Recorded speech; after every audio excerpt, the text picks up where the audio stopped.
சென்னை வடக்கு ஜிஎஸ்டி ஆணையரகத்தின் தலைமை தடுப்பு குழு அதிகாரிகள் சரக்குகள் பரிமாற்றம் செய்யப்படாமல் போலியான ஆவணங்கள் மூலம் இன்புட் டாக்ஸ் கிரெடிட் எனப்படும் உள்ளீட்டு வரிக்கடனில் நடந்த ஜிஎஸ்டி மோசடியை கண்டுபிடித்துள்ளனர். மாநிலங்களுக்கு இடையே வழங்கப்படும் ஜிஎஸ்டியில் மோசடி நடந்தது எப்படி?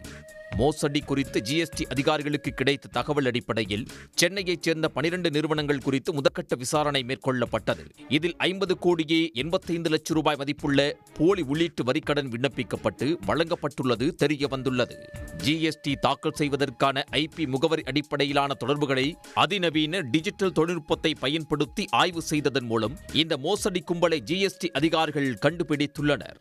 மோசடிக்கு மூளையாக செயல்பட்ட சென்னை பெரம்பூர் தீட்டித்தோட்டம் பகுதியில் ஏஎஸ் அசோசியேட்ஸ் என்ற பெயரில் பதிவு செய்யப்படாத வரி ஆலோசனை நிறுவனம் நடத்தி வந்த 38 வயது ஜுனைத் அகமது என்பவரை கைது செய்துள்ளனர். போலி இன்வாய்ஸ் நெட்வொர்க் தனிநபர்களின் அடையாள ஆவணங்களை பயன்படுத்தி தமிழ்நாடு மற்றும் கர்நாடகாவில் 95க்கும் மேற்பட்ட போலி வணிக நிறுவனங்களை உருவாக்கி மோசடி செய்ததை கண்டுபிடித்துள்ளனர்.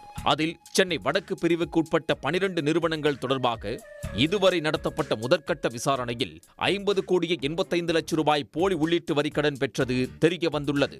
மற்ற 83 நிறுவனங்கள் மீதான விசாரணை நடைபெற்று வருகிறது.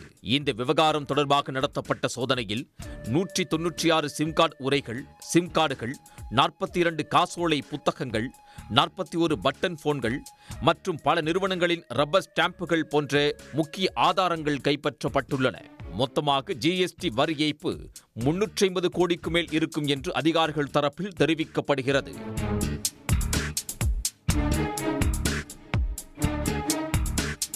உடனுக்குடன் செய்திகளை தெரிந்து கொள்ள சன் நியூஸ் பெல் ஐகானை கிளிக் பண்ணுங்க.